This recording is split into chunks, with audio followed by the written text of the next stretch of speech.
House with the one and only Marcus Browne in the house and Sadam. First things first, congratulations on both of your wins.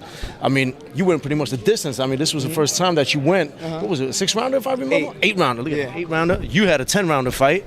Yeah, 10-rounder, big fight. I mean, the guy, it was 8-rounder. Both It was 8-rounders. scheduled For 10, but they didn't approve it. So. They didn't prove it, so they went down to 8-rounder. Yeah. So you guys gonna be on the undercard of this fight coming up, man. So you know anyone you fighting? I'm not sure of who I'm fighting yet, but we're just gonna go back to the gym and train for whoever, like how we always do. I know it's always a problem getting, opponent for you, man, Marcus. I mean, it's like there's no one out there that really want to step up in the ring with you, man. I mean, so we'll see who you get on that card, man.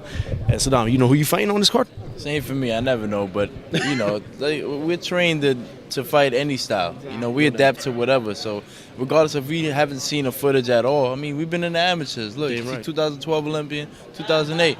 There's almost every fight we don't know how the guy fights. We got to figure out in the ring. We got about a minute to figure out exactly what to do or how to fight to win. So we're used to it. So I mean, it's good to know who you're fighting, but if we don't, we can handle it. 2016, you got the Olympics in Brazil. You gonna be going out there for that? I'm definitely gonna try to make it if I have the time. Yeah, at the time. Yeah. And you, brother? I was in Rio, last year, so I would love to go back there if the time permits. Now, are you guys involved with like the U.S. Olympic team right now? Anything, the young fighters? You know any young guys that coming up, man? Because there's a lot of them out in Brooklyn that I know that are, working hard to become, the Olympic team fighters and stuff like that. You know them? I mean, I know a couple guys on the national team, but of course, because I was around them, like my guy Cam Thompson. Yeah. There's a young kid that I'm hearing making a lot of noise. His name is Shakur Stevenson or something like that. So I mean, I'm in tune with it. Like there's like kids like Hans Perez, a lot of kids. Sugar Boy. Yep. Well, he's a pro now. He's about to make his pro debut. But yeah, those. I mean, I'm familiar with the amateurs. Still keep in touch with that. You be trained out in Staten Island because I know there's that boxing gym in Brooklyn, the Teddy Atlas boxing gym. A lot of young cats over there. Looks like they're prospects for the U.S. Olympic team over there. Oh yeah, of course. I mean, the Atlas Cops and Kids program is crazy. We're winning team trophies in every national tournament now. Nice. I mean, when I was an amateur and the Atlas Cops and Kids was just starting, I mean, the only team trophy we won was a Golden Gloves team trophy, and now they're winning national team trophies. So you see the progression. Yeah, so by the time, of course, 2016, we'll have another Olympian. I believe so. I mean, he did it in no way. I did it in 2012. It's only right. Well, for me, I always respect the amateurs coming up, because we were there before. That's how we got to where we are right now. And me making the Olympics helped Marcus want to do it. It showed him that he can do it. Now, it's going to do the same thing for somebody else. So it's a beautiful thing.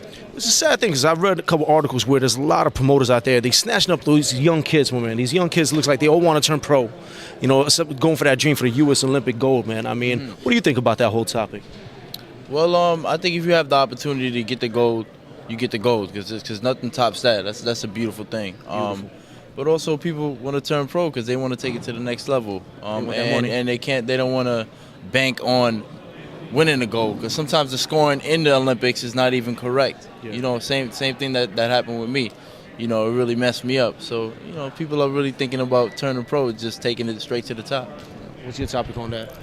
Wow, my take on that situation overall, I feel like, if we as Americans would stay around a little bit longer, like one more time, 2 more times, like how Rashid Warren did it, it would have been, it would make things a whole lot easier for us. Like I felt like if I would have stuck around for 2016, I would definitely make the team. But I just, of course, we all chasing that American dream, and that's just to be, of course, me is to be a legend in the sport of boxing, but that's just to be a great role model and a great person overall. Now, what can they change with the whole scoring? Like, I mean, I see all that stuff that goes scoring? down. The scoring, what can they change, man? From your prospect, I mean, you did it, and you did it. Two different, Man, listen, times. You can't tell Aiba anything. So, I mean, so there's really nothing that you can change. You just got to go with the flow because Aiba runs amateur boxing and what they say goes. And I don't feel like us as Americans not producing any medals is going to make them, change anything because, I mean, they're winning regardless. Exactly. Well, for me in 2008, I mean we had Olympic duels and everything. The thing that bothered me was they would have a certain way of scoring for this tournament. The next tournament they would score it a whole different way. Like they would count your jabs, they would count your body shots, they would count your speed shots. And then in other tournaments they would only count power shots. Wow. And I didn't know going into the Olympics how they were going to score. And by the time I realized it was too late, all they were scoring was straight hard shots. I mean, really hard shots. It had to be very clean for you to get a point. That's how it was. And I think they should just they should score one way. You know, if you're gonna get my mind used to you scoring fights one way, then let me stick to that one way. Exactly. You know? So in reality, you can't even prepare yourself. Yeah. Your coach won't even know how the scoring system is going to go or nothing like that. It's a lot of stuff, man. A couple last words for your fans worldwide, Marcus. Just want to thank everybody for being interested in being in tune with what's going on with me and my career. Just stick around because, you know, we're just building at this time and we got a long way to go. But God bless you guys and I appreciate you guys. Always a pleasure, Mark. Same here. Yeah, I want to thank all the fans, supporters, the family that stays there and supports us. It's a beautiful thing, you know. If the boxers didn't have the support, then we wouldn't really be there for the right reasons. And it's a beautiful thing, and I just want to say thank you and keep it up. Don't go nowhere. And thank God for a beautiful venue like this here in Brooklyn, our home. That as well. Always, Sadam. Thank you, pleasure.